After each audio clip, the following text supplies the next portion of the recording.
السلام علیکم جی، میں ہوں آپ سب کے ساتھ کاشف مغل۔ آج ہمارے ساتھ جو شخصیت موجود ہے وہ کسی تعارف کی محتاج نہیں۔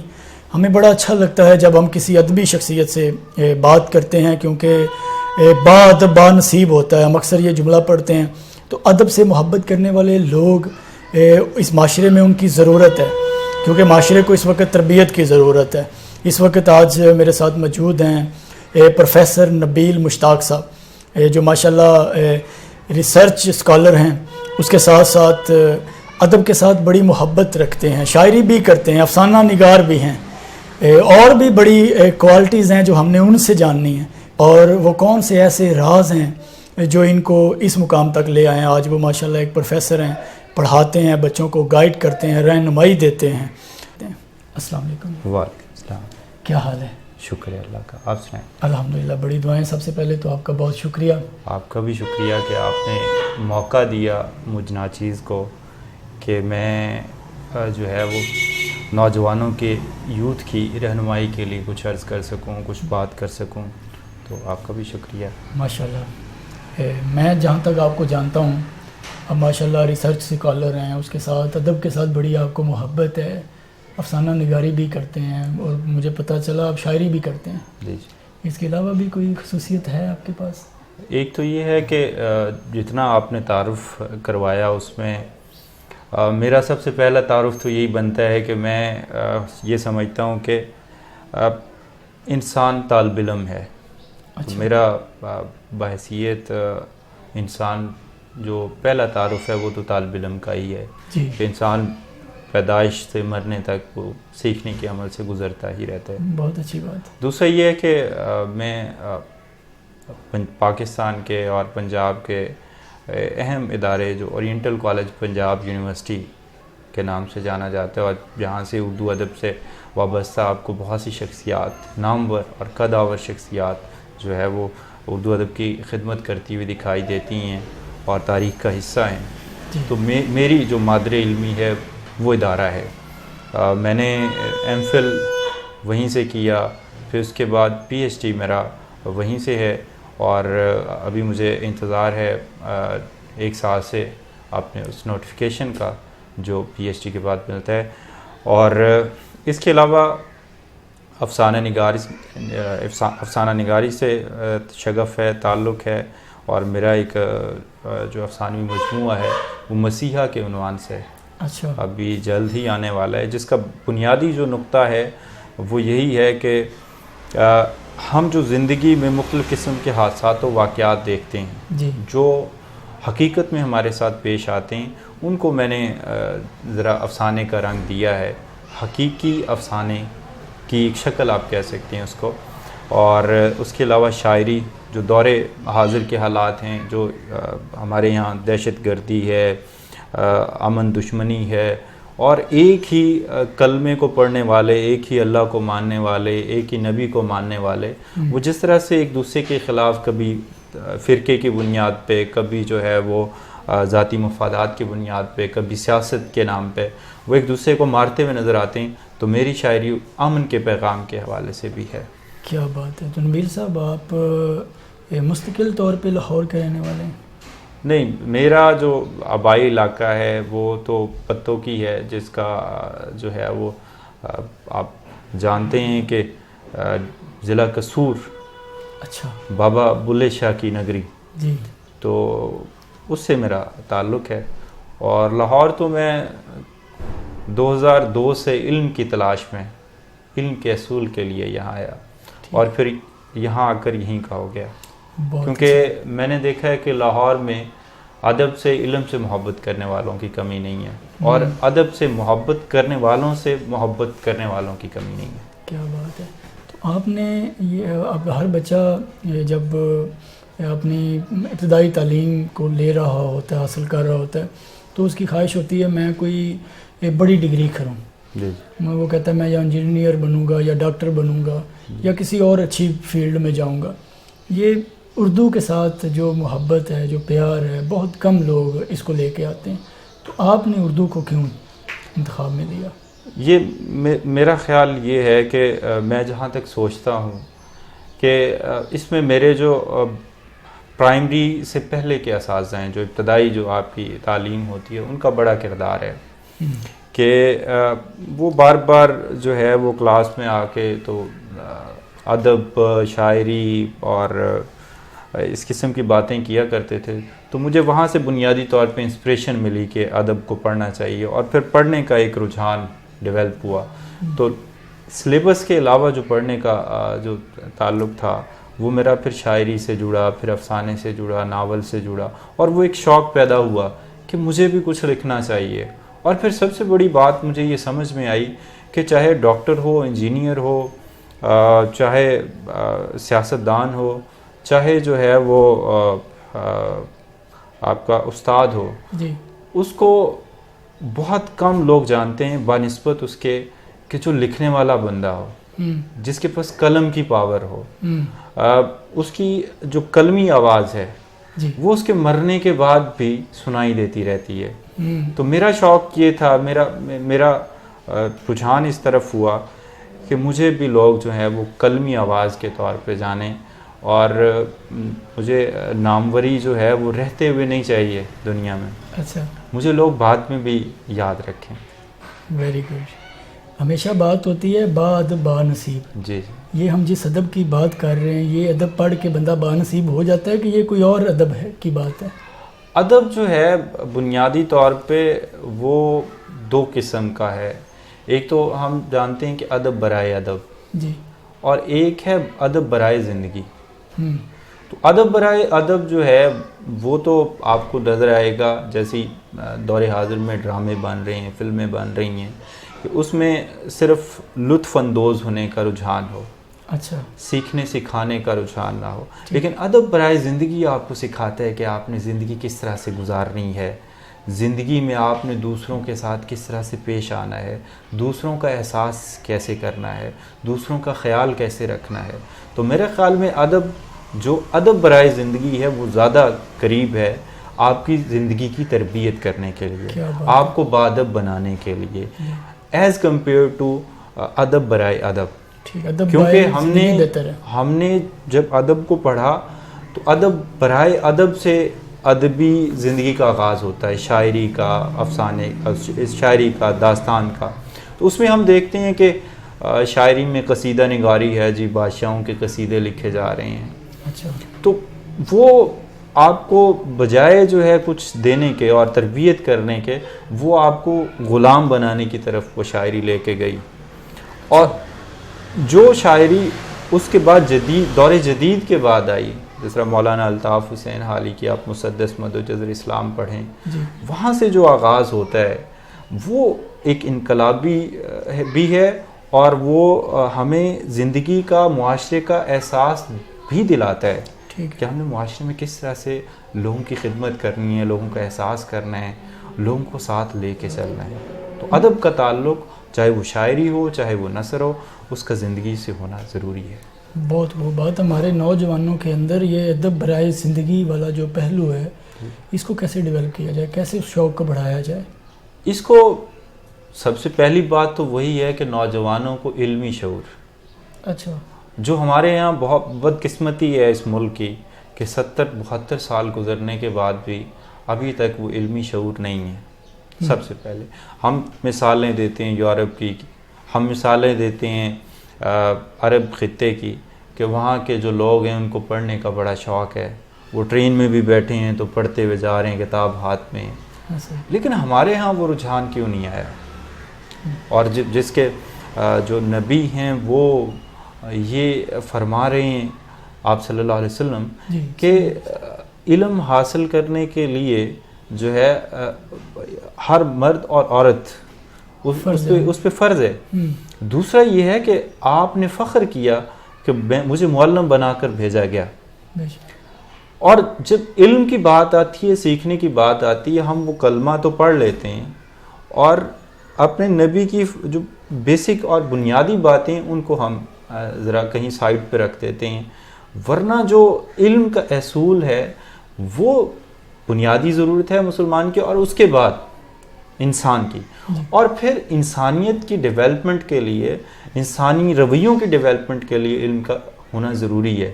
اور ہمارا نوجوان اس سے اس لیے پیچھے ہے کہ ہم تھوڑا بہت وہ کتابوں کی حد تک، اسلامیات کی حد تک وہ پڑھتے ضرور ہیں، لیکن اس کو اپنے اوپر امپلیمنٹ نہیں کرتے. عمل نہیں ہے ہم میں.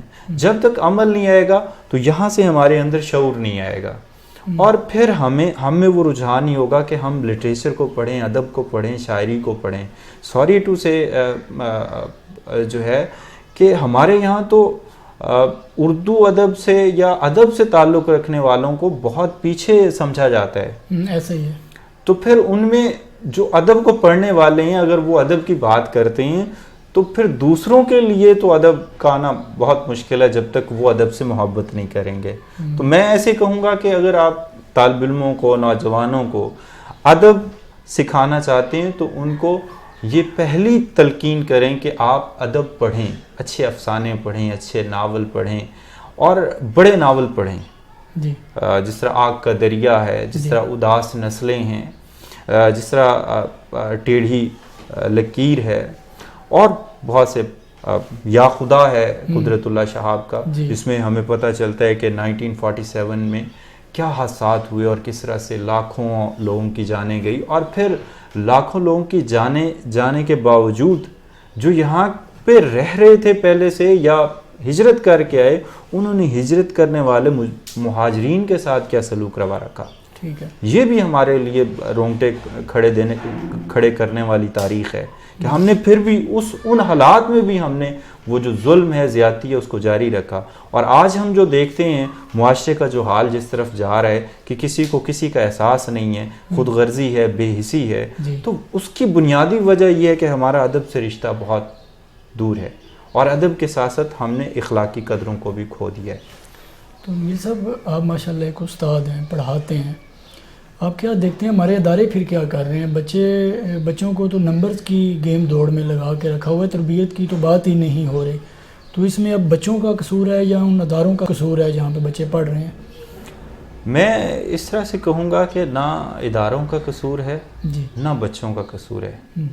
اس میں بنیادی طور پہ ان خاندانوں کا قصور ہے جو پیرنٹس کے روپ میں، ماں باپ کے روپ میں موجود ہیں، اور وہ بچے کی جو اخلاقی تربیت ہے اس سے دور چلے گئے ہیں. ورنہ آپ بھی جانتے ہیں کہ جب گھر میں بچہ پیدا ہوتا تھا تو والدین کو فکر ہوتی تھی کہ اس کو میں نے مسجد بھیجنا ہے، اس کو میں نے قرآنی اور اخلاقی تعلیم پہلے دینی ہے، اور اس کے ساتھ ساتھ جو ہے وہ خود بھی کوشش کرتا تھا کہ اس کو میں اخلاقی تعلیم دوں، اس کو میں یہ سکھاؤں کہ بیٹا یہ آپ کے بڑے ہیں، ان کا احترام کرنا ہے، یہ آپ کے چھوٹے ہیں، ان کے ساتھ آپ نے شفقت سے پیش آنا ہے، یہ معاشرے میں آپ نے ہمسائے کے ساتھ یہ سلوک روا رکھنا ہے، آپ نے اگر کوئی غریب ہے تو اس کا خیال کرنا ہے.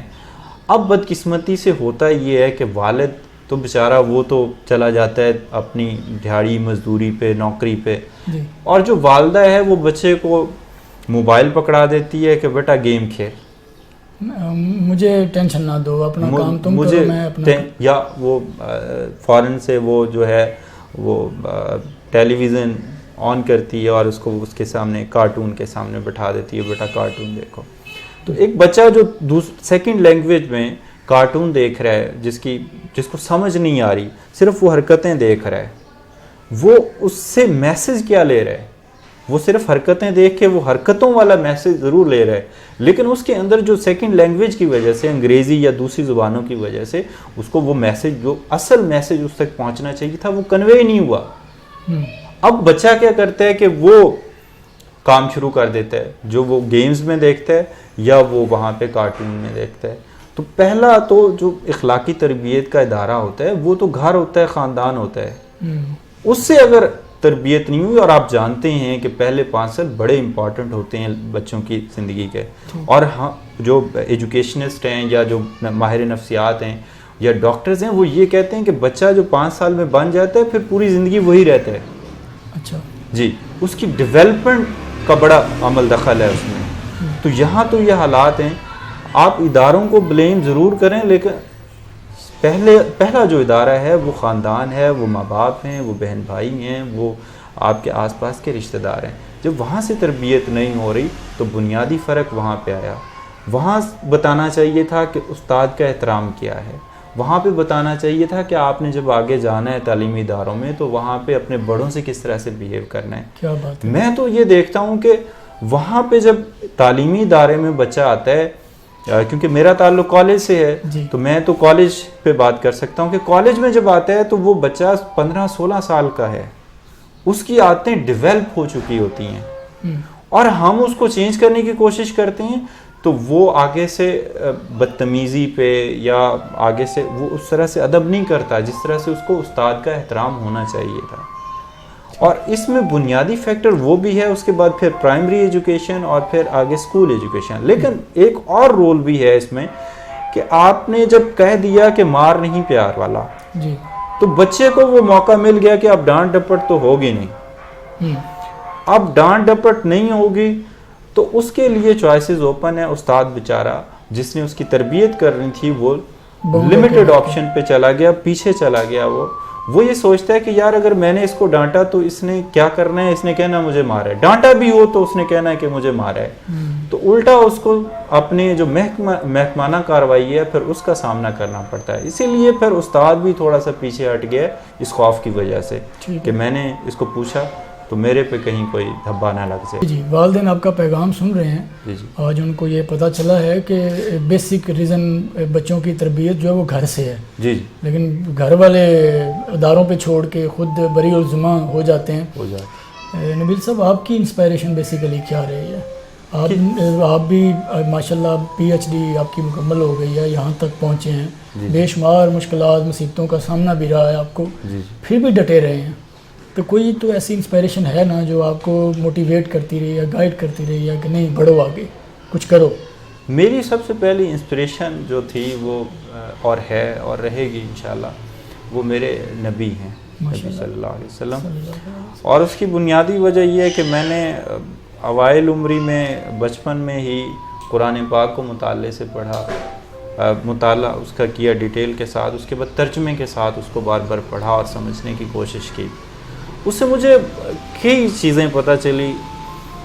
ایک تو یہ ہے کہ آپ صلی اللہ علیہ وسلم کی جو لائف ہے، زندگی جو ہے وہ قرآن کا عملی نمونہ ہے. پہلی بات جو ہم قرآن میں پڑھتے ہیں اس کو آپ سرکار کی صورت میں عملی طور پہ ہم دیکھ لیتے ہیں. تو بحیثیت مسلمان کلمہ پڑھ لینے کے بعد جب ہم لا الہ کا اقرار کرتے ہیں تو آگے شرط ہے محمد رسول اللہ. دونوں پہ عمل کریں گے تو قیامت کے دن سرخرو ہوں گے، ادروائز نہیں. تو میں نے دیکھا کہ جناب آپ سرکار نے یہ فخر کیا کہ مجھے معلم بنا کر بھیجا گیا.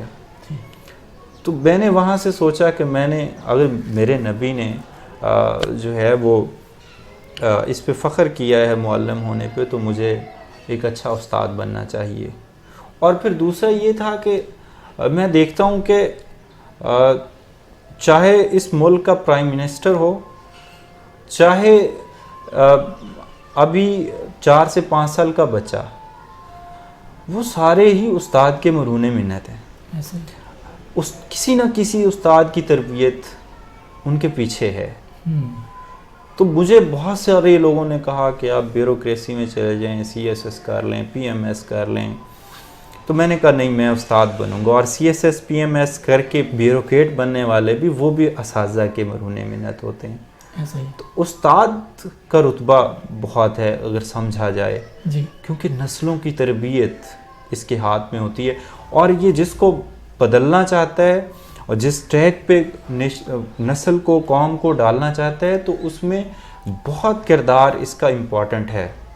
تو میں نے اس وجہ سے دوسرا ایجوکیشن کے حوالے سے میں نے آپ کو جو ہے وہ انفرادی طور پہ بھی کئی دفعہ بتایا کہ جو میرا ایجوکیشن کے حوالے سے تھا کہ میں سائنسز کا طالب علم تھا.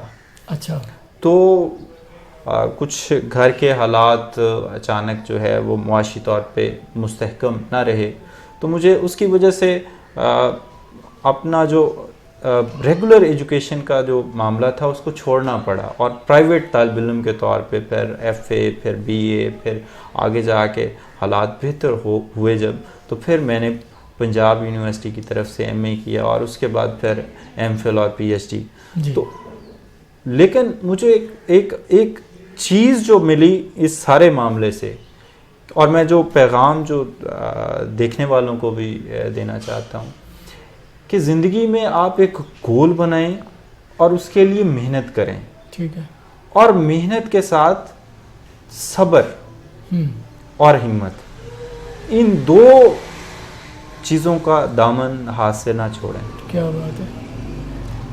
محنت آپ کو بہت کچھ سکھا سکتی ہے، بہت کچھ آگے لے کے جا سکتی ہے، لیکن اگر آپ میں ہمت اور صبر نہیں ہے تو پھر وہ محنت بھی آپ کی بیکار جا سکتی ہے۔ ٹھیک ہے، کیونکہ خالی محنت کرنے سے نہیں ہے، محنت آپ کر رہے ہیں، آپ کو وقتی طور پہ کامیابی نہیں ملتی، تو اس کا مطلب یہ ہے کہ آپ وہ کام کرنا چھوڑ دیں، پیچھے ہٹ جائیں۔ تو جب آپ پیچھے ہٹ جائیں گے تو آپ کو اس گول پہ کامیابی نہیں ملے گی۔ نوجوان اپنے ٹیلنٹ کو کیسے دریافت کریں، اپنے آپ کو کیسے پہچانیں کہ ہمارے اندر کیا خوبی ہے اور ہم نے کیا کام کرنا ہے؟ بڑی مشکلات ہیں آج کل نوجوانوں کو، اس حوالے سے کیا کہنا چاہیں گے؟ اس حوالے سے میں یہ کہنا چاہوں گا کہ نوجوانوں کو چاہیے کہ وہ کچھ وقت کے لیے ذرا اپنے آپ سے بات چیت کریں، اچھا، کیونکہ آج کل کا نوجوان اپنے آپ سے بات چیت بھی کرتے ہوئے نظر نہیں آتا۔ تو اگر وہ اپنے آپ سے کچھ عرصے کے لیے بات چیت کرے، پوچھے اپنے آپ سے کہ میں کیا کر سکتا ہوں، بہتر جواب اس کو ادھر سے مل سکتا ہے۔ اور پیرنٹس کو چاہیے اور آس پاس کے لوگوں کو چاہیے کہ وہ بجائے اس کو جو ہے وہ پریشان کرنے کے، اس کا مورال نیچے کی طرف لے کے جانے کی، اس کو جو وہ چوز کرے اس کو آگے بڑھنے میں مدد کریں، ساتھ دیں۔ کیا بات ہے، اللہ کرے ہمارا معاشرہ ایسا ہو جائے کہ وہ دوسروں کا حوصلہ بڑھائیں اور لوگ کامیاب ہو جائیں، ماشاءاللہ۔ اللہ کرے۔ آپ کیا سمجھتے ہیں ایک اچھے استاد کی کیا پہچان ہے؟ ایک اچھے استاد کی پہچان جو ہم نے ابھی تک اپنے اساتذہ سے سیکھی اور جو بحیثیت خود ایک معلم، ایک استاد ہونے کی حیثیت سے سیکھی، وہ یہ ہے کہ وہ قدغن نہ لگائے طالب علم پہ کہ اتنے سے اتنے بجے تک تم سیکھ سکتے ہو۔ اچھا، اس کی خدمات جو ہیں وہ، اور اس کی جو علم کی ترویج ہے، علم بانٹنے کی جو خواہش ہے، وہ 24 گھنٹے جاری رہنی چاہیے۔ کبھی اس سے طالب علم مایوس نہ ہو کہ میں نے استاد سے کچھ پوچھا اور استاد نے کہا بھئی ابھی ٹائم نہیں ہے، تو پھر سے۔ کیا بات ہے۔ ہمارے معاشرے میں نوجوانوں کے مسائل اتنے بڑھ گئے، ڈگریوں والے بچے تو بہت زیادہ ہو گئے ہیں، لیکن آگے ان کا روزگار کی وجہ سے پریشان ہے کہ ڈگری بھی کی، روزگار بھی نہیں ملا، تو حالات کا رونا رو رہے ہیں، کوئی نشے کی طرف جا رہے ہیں، یعنی کہ عجیب سا سماں ہے اس وقت۔ ان نوجوانوں کے لیے کیا پیغام ہے؟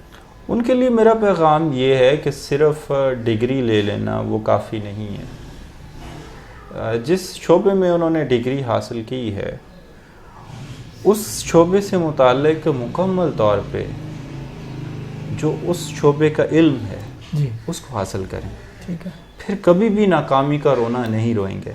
ہمارے یہاں بدقسمتی یہ ہے کہ یونیورسٹیز، اور جب سے بہت سی پرائیویٹ یونیورسٹیز ایڈ ہوئی ہیں تو وہاں پہ ڈگری لینے کا معاملہ اب اتنا مشکل نہیں رہا۔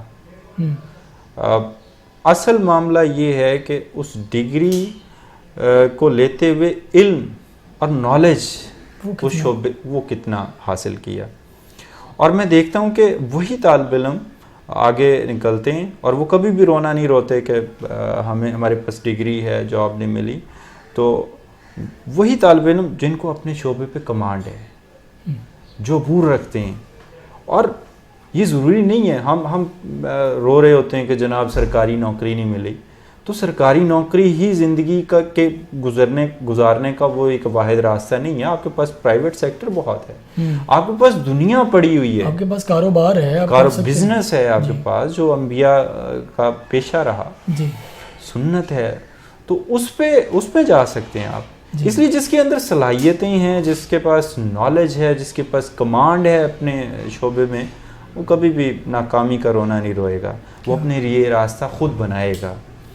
جس طرح دریا کا پانی چلتا ہے اور اپنے لیے خود راستہ وہ بنا لیتا ہے، اسی طرح وہ نوجوان بھی اپنے لیے راستہ خود بنا لے گا۔ میں نے تو اپنی زندگی میں، اپنے دوستوں میں، احباب میں، ایون کہ اپنے طالب علموں میں ایسی بہت سی مثالیں دیکھی ہیں، وہ کامیاب لوگ ہیں۔ اب ہمیشہ بات ہوتی ہے، سننے میں آتا ہے اپنے پیشن اور پروفیشن کو ایک کرے. جی جی. کسی ٹائم وہ پیشن اور پروفیشن ایک ہو جاتا ہے, کسی ٹائم نہیں ہوتا. اس کے حوالے سے کیا پیغام ہے؟ پیشن اور پروفیشن آپ کا ایک ہی ہو سکتا ہے. نہیں, وہ کبھی کبھی ایسا بھی ہوتا ہے کہ ابھی میں نے اپنا پیشن دریافت نہیں کیا تو میں کسی اور پروفیشن میں کام کر رہا ہوں. بعد میں مجھے پتہ چلا میرا پیشن تو یہ ہے, مجھے اس فیلڈ میں کام کرنا چاہیے تھا, لیکن آلریڈی میں ایک پروفیشن میں فٹ ہوں. تو اس لمحات میں مجھے کیا کرنا چاہیے؟ میں نے آپ کو ابتدا میں جو آپ نے ایک سوال کیا تھا اس حوالے سے کہ نوجوانوں کو جو ہے وہ اپنے لیے کیا انتخاب کرنا چاہیے, تو میں نے آپ کو کہا تھا کہ کچھ وقت کے لیے سوچنا چاہیے, ان کو اپنے آپ سے مخاطب ہونا چاہیے, کیونکہ جو پیشہ اس نے چوز کرنا ہے اور جو پیشن اس کو اپنا بنانا ہے وہ اسی صورت میں ممکن ہے کہ جب وہ اپنا پیشہ ہی اپنے پیشن کے اعتبار سے سلیکٹ کریں. ٹھیک ہے. ہم غلطی یہی کرتے ہیں کہ ہم پیشہ چوز کر لیتے ہیں پہلے اور ہمیں پیشن کا بعد میں پتہ چلتا ہے کہ پیشن میرا یہ نہیں تھا, اور وہ چاہے ہم معاشرے کو دیکھتے ہوئے, چاہے کسی پہ اندھا اعتبار کرتے ہوئے, کسی کی گائیڈ لائن پہ ہم انتخاب کرتے ہیں, جو ہمیں پھر بعد میں بتاتا ہے کہ جناب آپ کا پیشن یہ نہیں تھا, اب آپ بہت آگے آ گئے ہیں لیکن دیر کر دیا آپ نے, اب پھر اپنے پیشن کی طرف جائیں. روز آپ کا طالب علموں سے واسطہ پڑتا ہے, بے شمار طالب علم آپ کے پاس آتے ہوں گے, گائیڈنس لیتے ہوں گے. کون سے مسائل اس وقت زیادہ دیکھنے میں آ رہے ہیں؟ سب سے زیادہ جو بڑا مسئلہ آ رہا ہے وہ میں کالج لیول پہ یہ دیکھتا ہوں کہ ابھی انٹر کے طالب علم کو یہ نہیں پتا کہ اس نے لائف میں آگے کیا کرنا ہے. کیریئر کاؤنسلنگ, اس کو اپنے کیریئر کا نہیں پتا, اس کو یہ نہیں پتا کہ اس نے پڑھ کے کیا بننا ہے, وہ کس لیے یہ پڑھ رہا ہے. اور میں جب پہلے دن جب داخلوں کے بعد کلاس میں جاتا ہوں تو طالب علموں سے پہلا سوال ہی یہ کرتا ہوں کہ بیٹا آپ نے یہ فیلڈ چوز کی ہے کس لیے کی ہے, آپ نے اس میں کیا کرنا ہے, کیا سوچ کے آپ نے. تو جواب ہوتا ہے کہ اماں ابا نے کہا, جواب ہوتا ہے کہ وہ فلاں جو سابقہ اکیڈمی کے استاد تھے انہوں نے یہ کہا, یا جواب ہوتا ہے کہ بس ویسے ہی آگے ہیں, انٹر کرنا تھا تو کام کرنے جہاں قسمت لے جائے گی. تو اس قسم کے جوابات سوچنے کو ملتے ہیں. اس لیے ہمیں ضرورت ہے کہ ہم چاہے وہ گورنمنٹ لیول پہ ہو چاہے وہ پرائیویٹ سیکٹر کی طرف سے ہو کہ ہم اپنے طالب علموں کو پرائمری لیول سے ہی گائیڈ کرنا شروع کر دیں, ان سے پوچھنا شروع کر دیں کہ بیٹا آپ نے بننا کیا ہے. اس سے بہت زیادہ مسائل ہمارے طالب علموں کے حل ہو جائیں گے. Very good. آپ کی روزمرہ کی روٹین کیا ہے؟ میری روٹین یہ ہے کہ میں صبح جو ہے وہ نماز کے لیے اٹھتا ہوں, نماز پڑھتا ہوں, اس کے بعد قرآن پاک, اور پھر یہ ہے کہ اپنا کالج کی تیاری, کالج کے لیے تیاری شروع کر دیتا ہوں, اور وہ ناشتہ کیا اس کے بعد کالج کے لیے نکل جانا, اور پھر وہاں 1 سے 2 بجے تک وہاں مصروف رہنا. اس کے بعد واپس یا کسی لائبریری کی طرف چلے جانا یا لائبریری سے کتابیں جو میرے پاس ہوتی ہیں ان کا مطالعہ آ کے کرنا, اور پھر رات گئے تک لکھنے لکھانے سے تعلق. کتاب پڑھنے کے شوق کو کیسے بڑھایا جا سکتا ہے؟ اب تو بدقسمتی سے ہم نے کتاب پڑھنا بہت ہی کم کر دی, اور اس پہ ایک اور بھی افیکٹ آیا کہ جب سے طالب علم نے موبائل سے اپنا رشتہ بڑا گہرا جوڑ لیا, اور سوشل میڈیا سے, فیس بک سے, واٹس ایپ سے, انسٹاگرام سے, تو اب طالب علم کے پاس یا نوجوان کے پاس پڑھنے کے لیے مجھے لگتا ہے ٹائم ہی نہیں ہے. وہ کیونکہ وہ سوشل میڈیا پڑھ رہا ہے, اور سوشل میڈیا پہ اگر ہم کتاب پڑھنا چاہتے ہیں تو سوشل میڈیا بھی کتابوں تک رسائی کا ایک اہم انسٹرومنٹ ہے.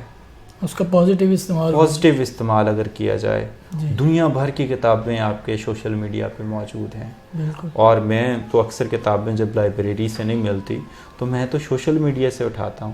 ٹھیک ہے. اور میں اپنے طالب علموں کو بھی کہتا ہوں کہ بیٹا یہ ہم نے پڑھا ہے, یہ آپ وہاں دیکھیں, وہاں آپ کو PDF میں مل جائے گا, گوگل پہ مل جائے گا, ایون کہ اب تو فیس بک پہ کچھ واٹس ایپ گروپ بنے ہوئے ہیں, ان میں وہ کتابیں شیئر کرتے رہتے ہیں دوست احباب.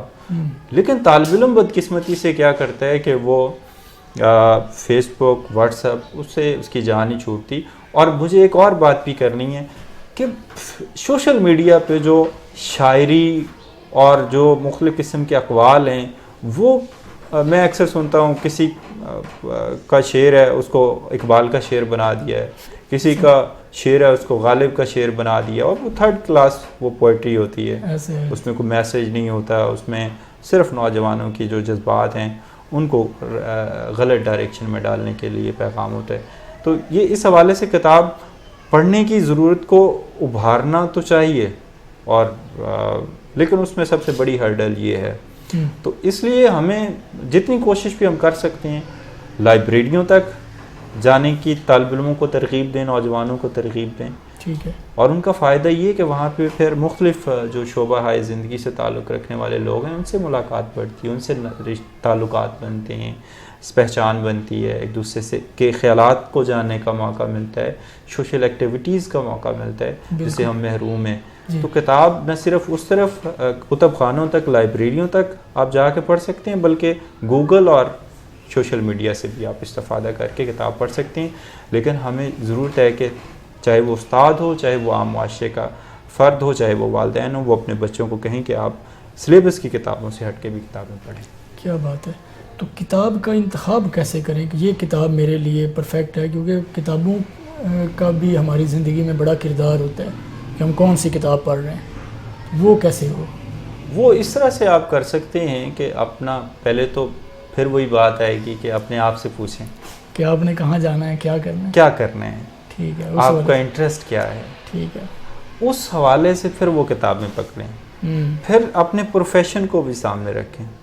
ابھی میں اگر کسی انجینئر سے، کسی سائنٹسٹ سے، کسی جو ہے فزکس سائیکالوجی سے والے سے یا ماہر نفسیات سے میں یہ پوچھوں کہ جناب آپ کا جو یہ سبجیکٹ ہے، آپ کا جو یہ موضوع ہے، یہ کہاں سے شروع ہوا، تو بہت سوں کو نہیں پتہ ہوتا. تو جب تک ہم اس سبجیکٹ کی، اس موضوع کی، اس شعبے کی ہسٹری نہیں پڑھیں گے اور اس میں ہمیں پتہ نہیں چلے گا کہ یہ کب کس نے کام کیا، تو ہم اس سے بہتر کام کیسے کر سکیں گے. تو اس لیے ہمیں اپنی ڈائریکشن سیٹ کر کے اس سے ریلیونٹ کتابیں نکالنی چاہیے. سب سے پہلی ترجیح. اور دنیا کی کامیابی کا بھی اصل جو موضوع ہے، جو وجہ ہے، وہ یہی ہے کہ وہ اپنے شعبے میں کمانڈ حاصل کرنے کے لیے بہت کچھ پڑھتے ہیں، نالج حاصل کرتے ہیں، عملی طور پہ بھی جو ہے وہ کام کرتے ہیں اس فیلڈ میں، تب جا کے کامیاب ہوتے ہیں. ہم یہ چاہتے ہیں کہ ہم نے تھیوریٹیکلی جو سلیبس پڑھ لیا یہی ہماری کامیابی کا زینہ ہے، ادروائز ایسا نہیں ہے. آپ کا فیوچر پلان کیا ہے؟ میرا فیوچر پلان تو یہی ہے کہ جیسے آپ سے بات چیت ہو رہی ہے کہ اس ملک کے نوجوانوں کو ان کی اچھی تربیت کے عمل سے گزارنے کے لیے اقدامات کیے جائیں. جیسے کیریئر کاؤنسلنگ ہے، اس میں اپنا حصہ ڈالا جائے. جیسے میں اکثر کرتا ہوں کہ کالج میں جب بھی کوئی میری کلاس فارغ ہے تو میرے پاس طالب علم آتے ہیں باہر سے بھی، وہاں سے بھی، کالج کے اندر سے بھی، تو وہ اپنے کیریئر کے حوالے سے پوچھتے ہیں. اور میں کلاسوں میں بھی اناؤنس کرتا ہوں کہ بیٹا کسی کو اگر کیریئر کاؤنسلنگ کے حوالے سے یا اپنے فیوچر کے حوالے سے کوئی گائیڈ لائن چاہیے تو میں حاضر ہوں ہر وقت. بہت خوب. تو وہ اس سلسلے میں میرے پاس آئی رہتی ہیں. اور میری اکثر جو کلاسیں ایک آدھ خالی ہوتی ہے وہ دوران کالج ٹائم، اس میں میرا وہ کلاس بھی میری خالی نہیں رہتی. اس میں بھی پھر کچھ سیکھنے سکھانے کا اور طالب علموں سے تعلق وہ جڑا رہتا ہے. کیا بات ہے. ہمارے ناظرین کے لیے جاتے جاتے کیا پیغام ہے آپ کے لیے؟ میرا جو پیغام ہے وہ ایک تو یہ ہے کہ ہمیں بحیثیت نوجوان بھی اور بحیثیت قوم بھی، جو ہمارا حال ہے وہ میرے خیال میں قوم کا نہیں ہے. ہم کہیں تفرقوں میں بٹے ہوئے ہیں، شیعہ، سنی، وہابی، دیوبندی، بریلوی، کہیں ہم سندھی، بلوچی، پنجابی، پشتون کے نام پہ بٹے ہوئے ہیں، سرائکی کے نام پہ بٹے ہوئے ہیں، ایون کہ میواتی کے نام پہ بٹے ہوئے ہیں. ہم نہیں بنے تو ایک قوم نہیں بنے، اور ہم نے قوم بن کے پاکستانی بن کے سوچنا چھوڑ دیا. ہمارے ملک میں جتنے بھی مسائل ہیں اس کی بنیادی وجہ ہمارا ایک نہ ہونا ہے. ٹھیک ہے. ہم بہت کہتے ہیں ہم ایک قوم ہیں, نعرے بھی لگاتے ہیں, لیکن ہم تو ایسی قوم ہیں, ہم ایسے لوگ ہیں کہ پاکستان کے قوم کے مفاد کو ہم سیاست کے مفاد پہ ترجیح دیتے ہیں, سیاسی مفاد کے لیے. ہم ایسے لوگ ہیں کہ ہم اپنے ذاتی مفاد کو پہلے رکھتے ہیں, قوم کا مفاد, ملک کا مفاد بعد میں ہوتا ہے. اور جن لوگوں کے آگے قوم کا مفاد پہلے ہے ان کو ہم گالیاں دیتے ہیں. جیسے میں یہاں ذکر کروں گا پاکستان آرمی کا, کہ آئے روز اس ملک کی حفاظت کے لیے جو ہے وہ اپنی جانوں کا نذرانہ پیش کرتے ہیں, لیکن بدقسمتی سے کچھ ہمارے جو لوگ ہیں وہ ان کو بھی نہیں بخشتے. تو میرا سوال ان لوگوں سے یہ ہے کہ جا کے کبھی کوشش کیجئے بارڈر پہ اس ملک کے لیے جان کا نذرانہ تو ذرا پیش کریں. جی. ان کے تو مفادات موسٹلی کے یہ ہوتے ہیں کہ حکومت یا سیاست یہاں کرنی ہے, اور جب حکومت میں یا سیاست میں نہیں ہے تو باہر لندن میں اور امریکہ میں جا کے رہنے. آپ کیونکہ شاعری کے ساتھ آپ کا کافی لگاؤ ہے, تو آج ہمارے ناظرین کو بھی کوئی اپنی پسندیدہ کوئی غزل, کوئی شاعری, کوئی نظم سنائیں. میں ایک آزاد نظم کا جو ٹکڑا ہے وہ آپ کی نظر کروں گا. جی ضرور.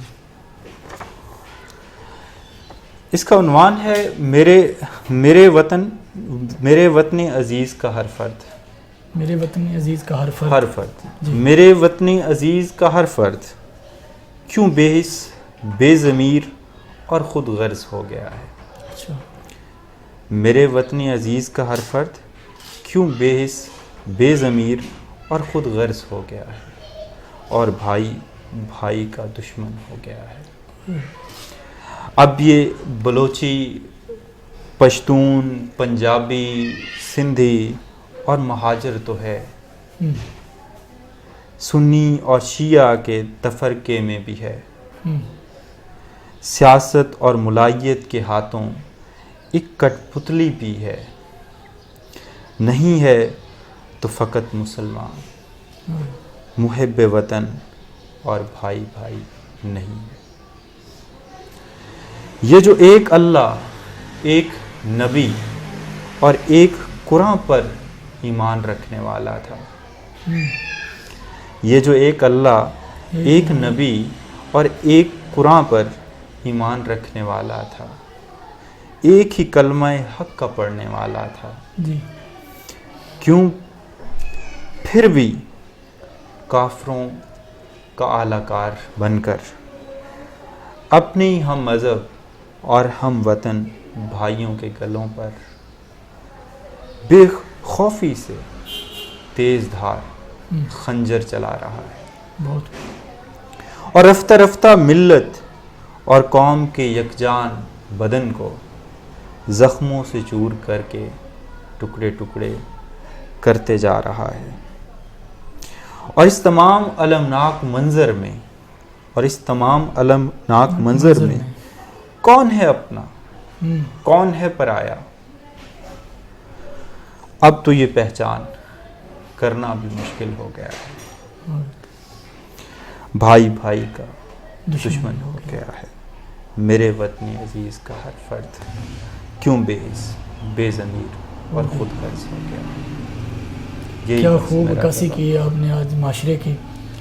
اللہ کرے آج آپ کے پیغام سے ہمارے ناظرین تک کوئی عملی طور پہ اس کے اوپر اقدامات کیے جائیں. ہمیں اس وقت جو خطرات درپیش ہیں مشرقی اور مغربی جو سرحدوں پہ, اس سے مقابلہ کرنے کے لیے اور دنیا میں ایک عظیم قوم بننے کے لیے ہمیں اسی طرف آنا ہوگا جو پیغام لا الہ الا اللہ محمد رسول اللہ میں چھپا ہے. اور پھر ہمیں اس لائن کو اڈاپٹ کرنا ہوگا جو قرآن میں کہا گیا. کیا بات ہے. اگر ہم ایسا نہیں کرتے تو ہم اپنے آپ کو بھی دھوکہ دے رہے ہیں, اور اس ملک کی ترقی اور اس ملک کی خوشحالی کے خواب ہم دیکھتے ہی رہ جائیں گے, لیکن شاید وہ پورے نہ ہو سکیں بدقسمتی سے. ہمیں ضرورت ہے کہ ہمارے پاس جو آئین ہو, قانون ہو, وہ اس قرآن سے اخذ کیا گیا ہو. کیا بات ہے. جو اللہ نے ہمیں دیا ہے, نبی نے جس کی تعلیم ہم تک پہنچائی ہے. اور ہم دیکھ رہے ہیں کہ 72 سالوں سے 72 سالوں سے ہم کہتے ہیں، لیکن وہی وہ انگریز کا قانون جو اس نے یہاں کے لوگوں کو غلام بنانے کے لیے بنایا تھا، وہی ہم نے امپلیمنٹ کیا۔ 1973 میں یہ کریڈٹ تو سیاستدانوں نے حاصل کیا کہ ہم نے ایک آئین دیا، لیکن اگر آپ اس آئین کا اور جو انگریز جب یہاں پہ قابض تھے اس آئین کا مطالعہ آپ کر لیں تو آپ کو چند شکیں ہی مختلف ملیں گی، باقی سارا وہی کچھ ہے۔ تو ہمیں ضرورت ہے کہ ہم اپنا آئین اس قرآن کے مطابق ترتیب دیں، بس یہی۔ تھینک یو ویری مچ، شکریہ آپ کا بھی بہت بہت شکریہ۔ اللہ حافظ۔ جی ناظرین، آپ نے سنا پروفیسر نبیل مشتاق صاحب آپ سے گفتگو کر رہے تھے۔ یہ ویڈیو آپ سنیں، آپ کی زندگی میں ضرور کوئی ویلیو ایڈ کرے گی انشاءاللہ۔ اس پیغام کو شیئر کریں۔ دوبارہ حاضر ہوں گے ایک اور مہمان کے ساتھ، دعاؤں میں یاد رکھیے۔ اللہ حافظ۔